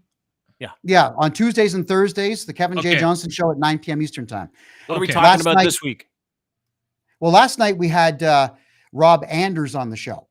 He's a former member of parliament. He used to work with Justin Trudeau very closely. He's also a banking expert. It was actually part 2 of a 3-part series talking about how Justin Trudeau is going to allow the Canada Bank Act to expire next year on June the 30th, meaning that all the Canadian banks will lose their charter. So again, gentlemen, that wasn't me saying any of that. That was Rob Anders, who was a parliamentarian for 18 years, coming forward. I was asking questions. He was answering questions. That's what I do on my podcast is I will bring in professionals that make their statements. And I will also do as much checking as I possibly can before and afterwards. We've had some fruitcakes on the show. Not going to lie. We've had some real fruitcakes on the show. But we've also had some extremely competent people on the show too. How do we find you? How do we find your podcast, Kevin? freedomreport.ca. That's freedomreport.ca. And it's just on a webpage. Yeah. Have you been deplatformed from YouTube? Oh, of course I have. I don't know, 15, 16 times. Yeah, probably. Okay. We're humming over there. So people would have to find you on your webpage as opposed to freedomreport.ca goes directly to my Rumble channel where there's about 1,700 videos right now. Okay. Wow, you've been busy. Is there a chance you're on Twitter? My guess is yes. KJ. Yeah, I got my account back after a couple of years. Elon gave it back. God for Elon. Hey? Yeah, there you go. So KJJ TV 13. KJJ TV 13. You can follow. This has been fascinating. I enjoyed it. Yeah, I am. Yes, you're an interesting duck for sure, Kevin. Yeah, Kevin, I would say this. I'm going to come at content a little bit differently. I apologize for calling everybody on your side of the equation hillbillies for 4 years. So I apologize for calling you guys hillbillies. Well, I accept. Okay, buddy. I appreciate that. And saying you are less than other people, that is not true. You're just like everybody else trying to figure it out, but you've got an angle, you got a thing, you got some bluster, you got all that stuff. And I will say this, Kev, my advice to you as a man to another man from listening to your story and as you explain it would be a couple of words you should look into. I think everybody could do this. Here's some stoicism for you, Kevin. Self-awareness. Like, what part do you play in the chaos in your life? Because as a 380 guy court dates, 22 different arrests. I would think about it. Okay, my dad always used to I say know to what me, the he was answer is, Dean. I got a big mouth. I know exactly. yeah. Oh, I know. Right? Yeah, you can't help I got yourself. a big mouth. It's an emotional thing. But my dad used to say to me, and I'll leave you with this, Kev. Yeah. If one person has a problem with you, maybe it's pretty equal. Maybe it's two people that just have a problem. I could fill a room. Everybody has a problem with you. You might want to look into what you're doing. And I'm like, Sure. I was 12 when my dad told me that. Totally got it right away. And then so I would tell you the same thing as a man to a man, as a content guy, and to a guy who's doing content. I would say, give her, dude, give her. And I appreciate the honesty about your situation and having the stones to come on this show. Anytime someone comes on, it's like, it's unfriendly territory, right? But we're trying to talk to other people. You're cool about talking to us. I wish you was a human being. Nothing but peace and happiness. And we'll talk to you soon, Kev. Well, Dean, look, this has been an absolute pleasure. And I'm just going to tell you that I do not disagree with what you just said. I am well aware of who and what I am. And I am well aware of how I am perceived by set groups of people. I think the only thing that I would ever say in my defense, even though defense is not required in this, would be that anybody who's on the far left who disagrees with my stance would never be a customer anyway. The customers I do have are the ones that either think like me or need someone who thinks like me to help them with their issues. And I'm okay with this. That means, Dean, I'm probably relegating myself to about maybe 30% of the population that can tolerate me. 70% that can't. Yeah, it's not a great business model. If you're going to be in the content game, you want it to apply to everybody, right? Yeah, Kevin's doing okay. I get what you're saying. I don't think we're going to push him into the middle here. Well, not today. I would much rather be in the middle, guys. I would much rather the country be the country that I grew up in. Canada was a phenomenal place. I adored. Do you miss my it? time in Southern Ontario from 1970. I think about 77. I became cognizant of the world around me. You miss it? That's right around when they brought in seatbelt laws. Do you miss Canada? Do you miss Canada? Standing on the back seat of the car and sleeping on the back dashboard of a 72 Impala. Do you miss Canada, Kev? You coming back one day? Probably one day, yeah. Look, don't get me wrong. The country is beautiful. I've traveled the whole country now. It's beautiful, especially Alberta. I adore Alberta, and I love the layout of Calgary. I've got so many good friends and family in Canada. But the politics, I can't be a part of it. It's I find that to be hilarious too. Is that when people go, I can't because of the politics, you do have a a not to pay attention to it. That is true. Does. It's like, fuck, I'm moving out of Edmonton because the radio sucks. It's like, yeah, are you really? I'm still, guys, I'm interested in economic opportunity. And what I'm doing for people here, I really can't do in Canada. No kidding. Because a bunch of people dodging taxes down there. Anyway, talk to you soon, Kev. Thanks, buddy. Definitely. Thank you, gentlemen. I appreciate it. Anytime, Kevin J. Johnson, ladies and gentlemen. That was entertaining, Kevin. Thank you. Yeah, that was good, wasn't it? Yeah. Dude, you did great. I'm still angry at you. Hey, I just got to restart and then you went and had a meeting. I have, dude. Hey, Kevin, nice to meet you. Hey, I'm restarting, which I knew is bullshit. I restarted my computer at the start, and then I had a phone call from our new podcast hosting partner. 25 minutes. We just did a huge deal with them to pay you. And I appreciate that. I appreciate that. Thank you. So, and I didn't tell you about it ahead of time, and I knew I had a crunch. And it was one of those decisions where you're like, okay, I got two things going on at one time. I can inconvenience Lachlan because he's my friend, but I can't inconvenience our new business partner. You know what you do? You know what you do, Dean? You inconvenience me when the Muse girls are on. Then I can have a nice, pleasant conversation with the two nice-looking ladies. You don't do it when, hey, Kevin. Kevin in Costa Rica. You know, the best part of that was the only reason I It's felt like, you bad son of a bitch. is because he showed up like early. You showed up early. It's like 1:25. We're supposed to start. I don't even mind Kevin. I don't. I'm just trying to give you a hard time. It I know. wasn't that bad. Hey, by the way, I was doing some reading on Kevin. And the guy he said was on his show also was prosecuted for tax evasion. Well, there's a lack of accountability here, and here can I say this? I think you got extreme sides of the equation here, right? You got, I think we are overly, and I know that it drives the left crazy. We are a little overly woke right now, and I think that needs to be said out loud. Totally. But then you got a guy like Kevin who's hiding from paying taxes in Costa Rica. I mean, let's boil it down, to what it really is. To your point, and I'll be real quick. All the reasons he gave us for his persecution and why his life went the way it would is because of the thing you just said.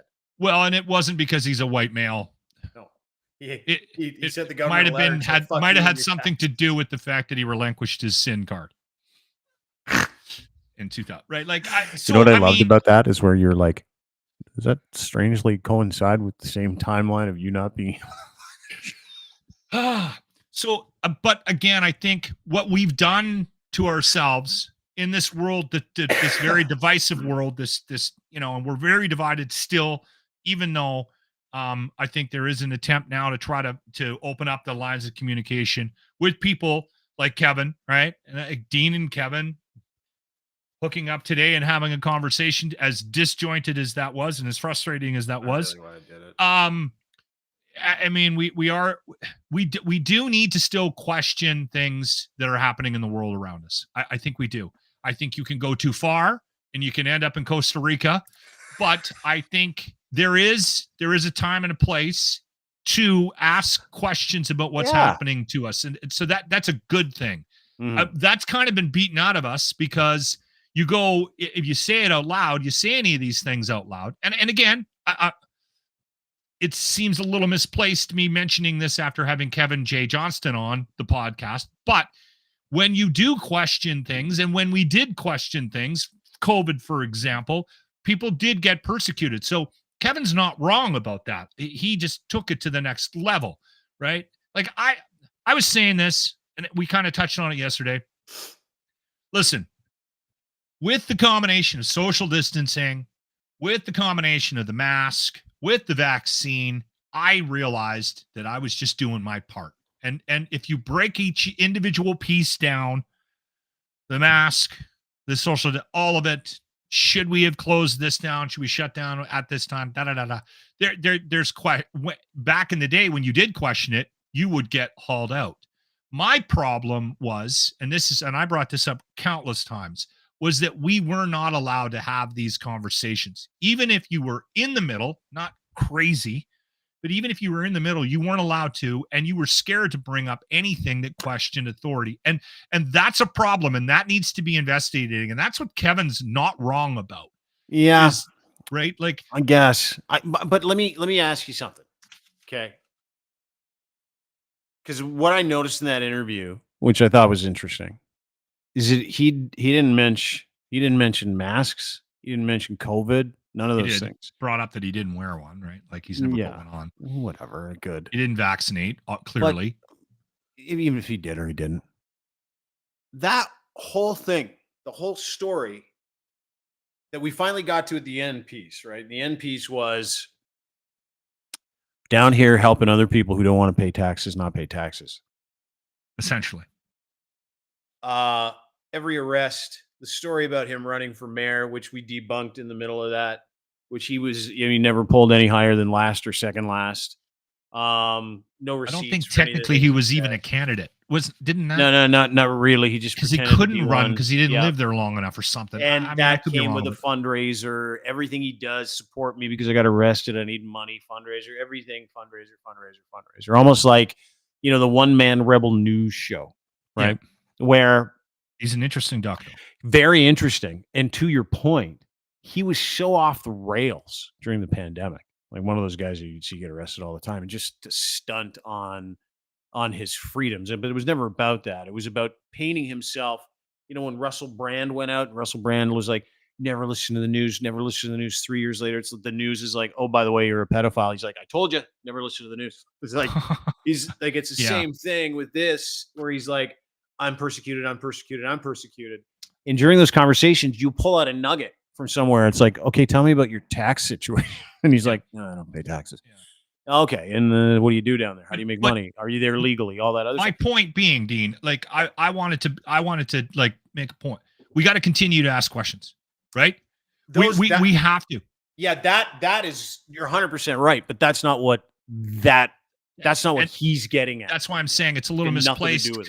It sounds a little outside of where we should be going with this conversation, just based on what happened. But again, why were we not having more conversations during that time about the impact of the lockdown on our mental health? Why were we not having more conversations about we had all these rules in place about what we could and couldn't do and how many people we could have in our fucking house and all that, but there was never any conversation about, what we could be doing health-wise to protect our immunities, right? Like there was a lot of things we should have been doing and we didn't do them, and it was bothersome to me like that. And totally. And you know what? You're 100% I didn't move to Costa right. Rica. I put the fucking mask on. I followed the rules, and I shut my mouth at times. That's not why he moved to Costa Rica either. He moved to Costa Rica because he can't get a job because he won't pay his taxes because he's indignant. And he's like, fuck the world. I know some people that moved to Mexico because they didn't want to get the vaccine. Me too. I know people who moved to Costa Rica, Bolivia. I know a dude that moved to Portugal. He's like, fuck it, I'm going to Lisbon. I'm like, for how long? He goes, I have no idea, but I hate it here. Hates Trudeau, hates all that stuff's good. Do whatever you want. I mean, no problem. But when someone tells you that they're doing something like that, generally speaking, they're doing something like that because it's attached to several other issues. Yes. And it's really convenient to go medical tyranny. But in the background, you're like, you can skip out on 5 years worth of taxes. Yeah. Or I'm wanted by the law. Yeah. So, and by the way, the story that he told about trying to escape Canada, I almost pissed my fucking pants. Don't you remember that? We talked about that on this podcast. I do now. Yeah. As he was talking about it. But I don't like. There was a whole story about who was there to pick him up too across the line. He did the part where he's like, so I just hunkered down in a snowbank. It was really cold because it was like minus 48. He almost died. He almost died.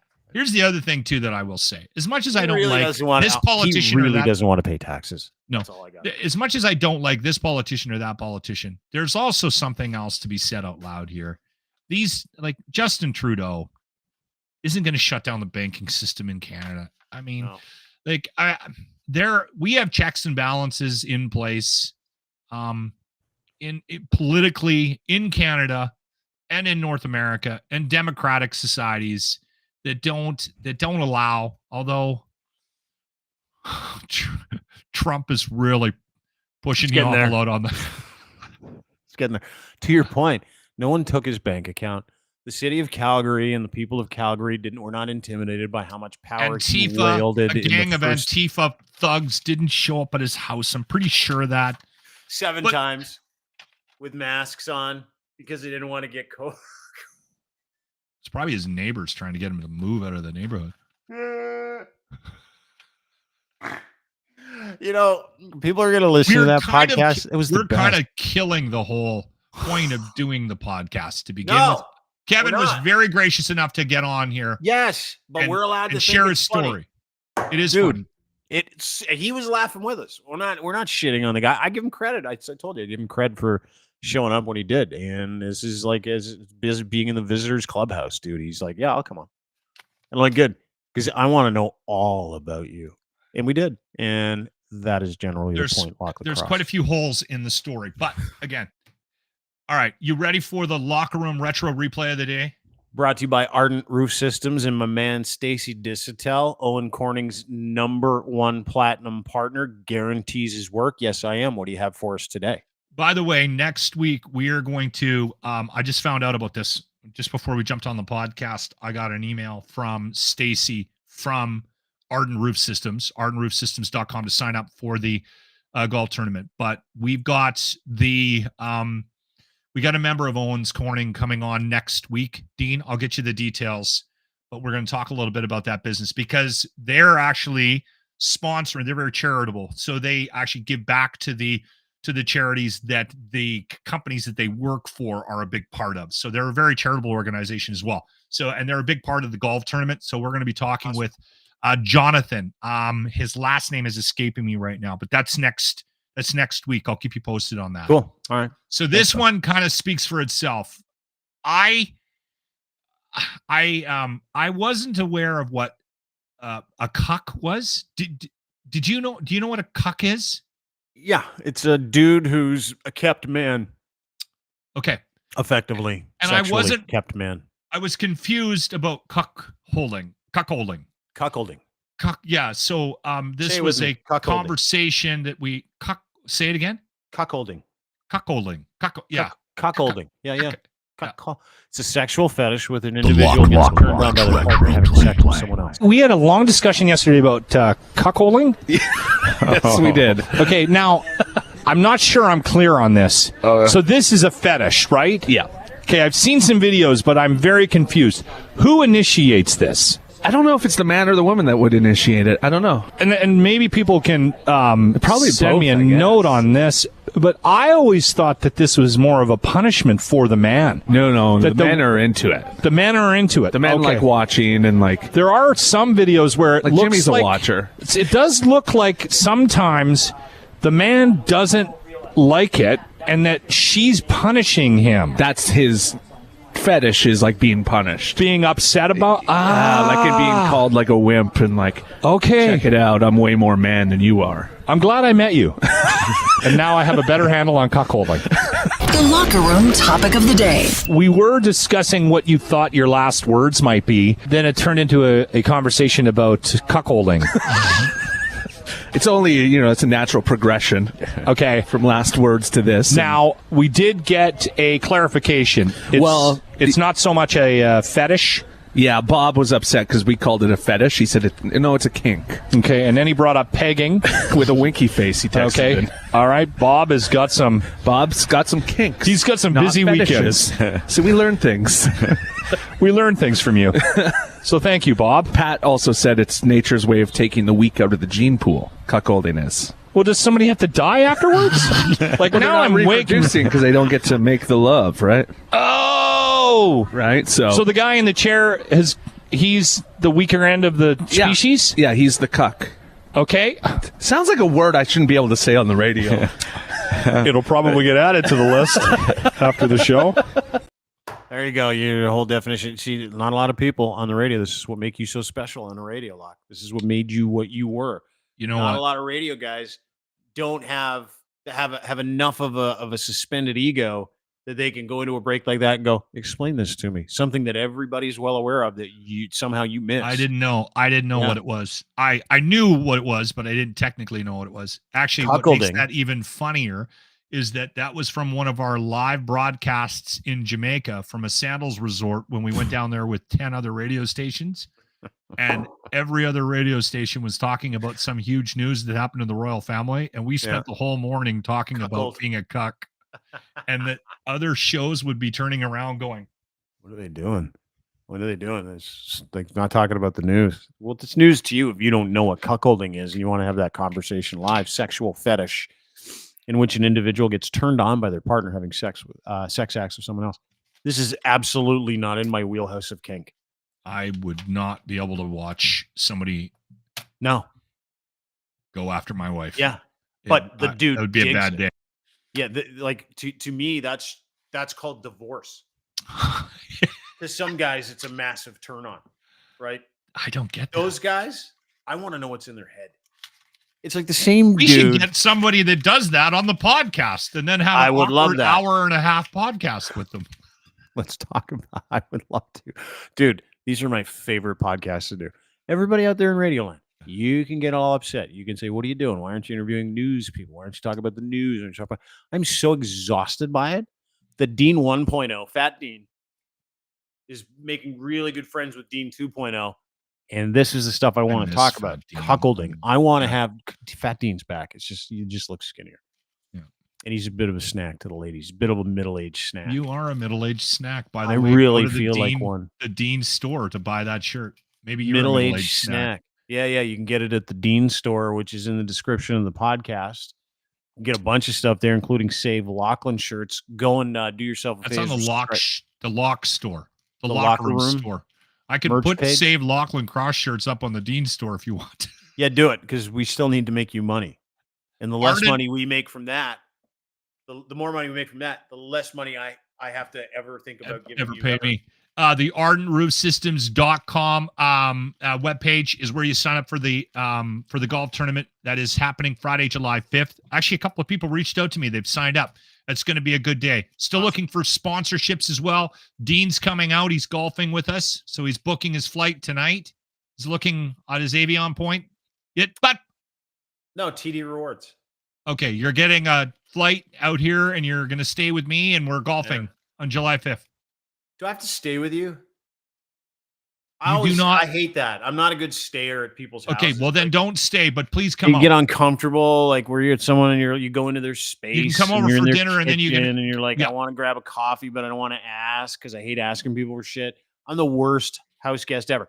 But I will stay with you if there's a clean space, There's a sheets are clean done, and if Deb's there. Because if you're just you and me, No, someone's gonna Deb's get always here. alcohol poisoning and eat a whole kielbasa. Is what I'm saying. We're good. We're good. Deb's always around. All right. Yeah, we'll have I'm a coming. babysitter. Okay. You promised me. July 5th, I will be there for the Arden Roof Systems golf tournament in support of Stollery Children's Life Program, Child Life Program. Really appreciate it. I will And be on there. Friday, we'll see you at Monster Pro Wrestling. Get your tickets. And if you are interested in going, send me a note. I'll hook you up with the way to get tickets. Okay. The guest list is full. Okay. All right. Yeah, you filled it up. Hey, I digital filled it media. up. By the figured. way, I also have a very funny video for you to show to see. We'll show that to you tomorrow or the next day.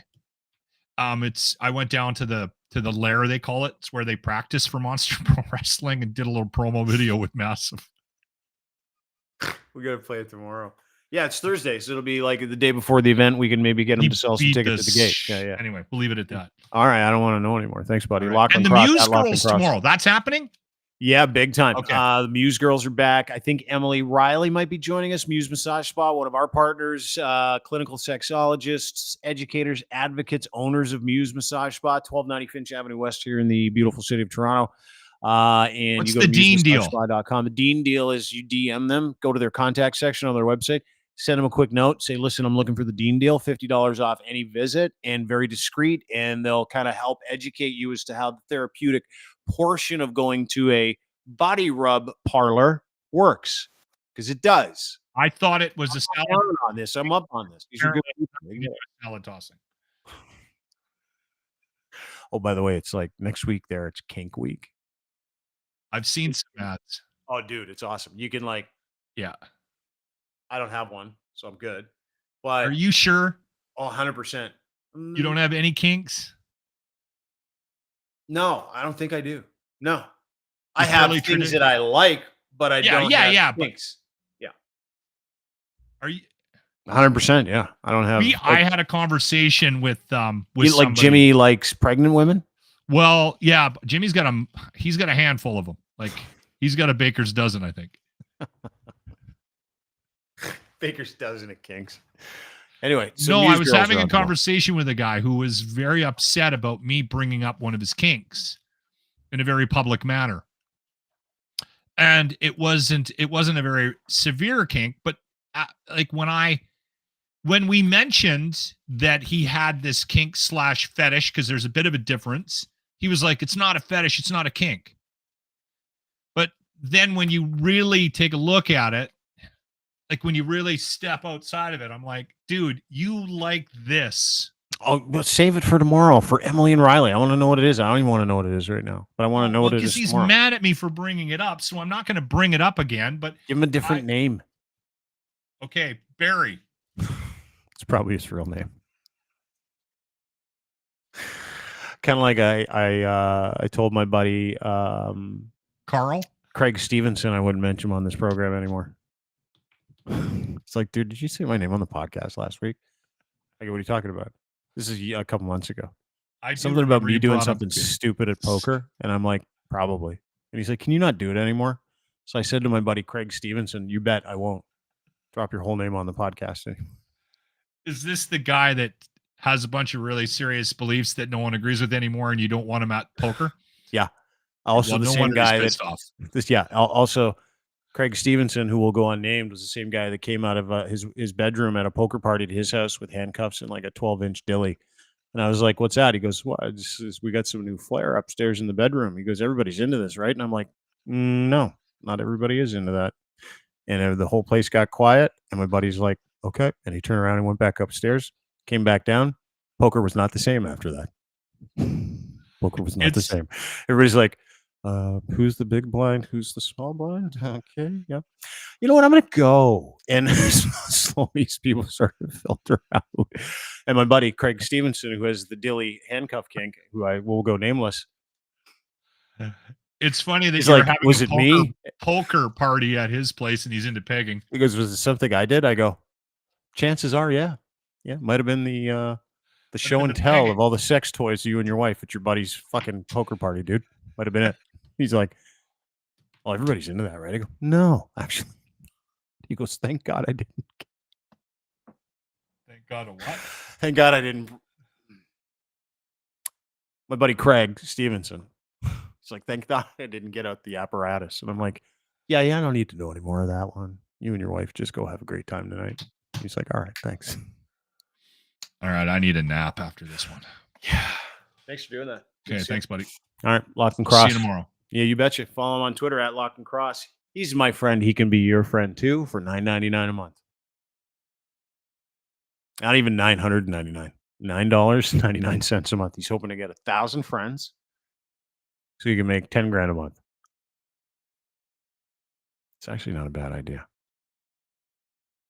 Charge people for friendship. We live in a world where that could be a possibility. Anyway, have a great day, everybody. Appreciate you being part of the show. As always, brought to you by our very good friends at Rome Auto. Looking for a car? Don't want to buy one? Only got a certain amount of money to spend a month? Don't want to put a big chunk down? Don't want a 7 to 10 year lease? You don't need one. Drive on your own terms with my friends at Rome.auto, a car subscription company called Rome is in the greater Toronto area. They just launched, and right now you can roam with my friends at Rome. Rome with Dean is your promo code, $150 off your first month, home delivery of that vehicle, flexible monthly plans, no lease or interest payments. Here's the deal. This is why it's so awesome. That one payment, you can browse any car you want. They got Teslas, Beamers, Hyundais, Fords. They got it all. You can browse cars. You get insurance, routine maintenance, roadside assistance included. The only thing you pay for is fuel. And when you're done with it, you simply hand it in. Yeah, almost like on par.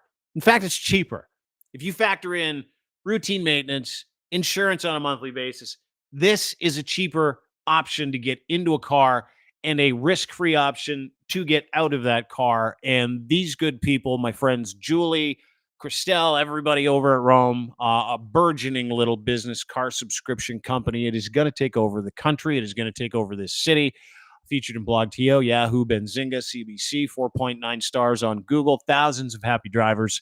Rome with Dean is your promo code. Go to Rome.auto for more details. Sign up today. Get $150 off your first month. Hey, my friend Colin makes torque wrenches, by the way. I don't know if anybody knows this.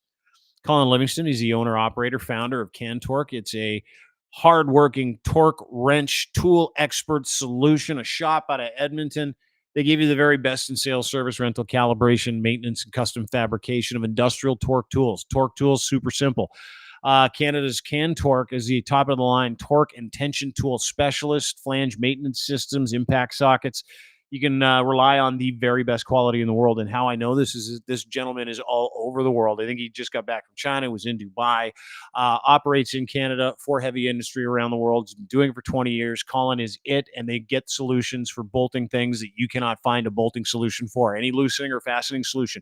Need a torque wrench, proudly Canadian, owned and operated and manufactured here in Canada. Edmonton, Alberta, as a matter of fact. So if you want to see their products, they've got a full range on their website. Go to cantorque.com for more information. Products, services, news, podcasts. You can check out his podcast called Talking Torque. You can become a distributor as well. So check them out today. Also brought to you by our friends at faktChek'd. Do you believe what you read, see, hear, feel, touch, videos, pictures, everything's misrepresented? People lie, torque stories. We just went through it with a Reuters story and our friend Kevin J. Johnson, who was like, hey, this is Klaus Schwab said this. Well, we just dummied that real quick. But why bother doing it yourself when there is tech and software available to break the tie, to prove a point, and to correct the record? Go to faktChek'd.io today. Sign up for their beta test. Very robust. It gives you a full imprint of whatever it is that came from social media that supported that information. It gives you actual sources to combat disinformation. It also scores and verifies the information that you're reading from thousands of sources, all in real time. You cannot miss with this. Give yourself agency over what you read. Join the faktChek'd beta team today, faktChek'd.io. Go to faktChek'd.io, faktChek'd.io today. And we're brought to you by my friends at Muse Massage Spa. We just gave them a big pump, so we're going to give them a little pump at the end here too. Emily and Riley are lovely people. They've got an incredible operation called Muse Massage Spa. It's at 1290 Finch Avenue West, Unit 13, Toronto, Ontario. Check out their website today, brand new, musemassagespa.com. And you can also get a little deal from them. Go to the contact area, send them a DM and say, hey, listen, Dean told me I could get a special deal. What's the deal? They'll walk you through it. They'll bring you down to the spa. They'll give you a very discreet, actual therapeutic session. Check their schedule, choose your muse, and download their podcast. Activists in the sex work industry, sexologists and educators, these women are on it. Emily and Riley, very funny, very entertaining. And they've got a podcast called Muse on the Mic where they talk about all the goings on in the Muse, massage, spa, body, parlor industry, and they dish. The Patreon aspect of it is awesome. It's totally uncensored. You can download and subscribe to their YouTube channel as well. Muse on the Mic is the name of the podcast. You can also get it at Crier Media. Very happy to have the ladies part of the network too, and partners here at Crier Media and partner of the Dean Blundell Show, Muse Massage Spa, 1290 Finch Avenue West. Ladies and gentlemen, have a great day. I didn't plan on doing that for an hour and 41 minutes, but here we are. Thanks for being part of the show. As always, we appreciate it because you can give us your time. So much more valuable than things, and you can't get your time back. So thank you. Always full of gratitude that you spent an hour or so with us today. Have a great day. Rate, subscribe. Everything we do is at YouTube as well. Crier.co, YouTube, Crier Media, Dean Blundell Show. Have a nice time. See you tomorrow with the Muse, ladies.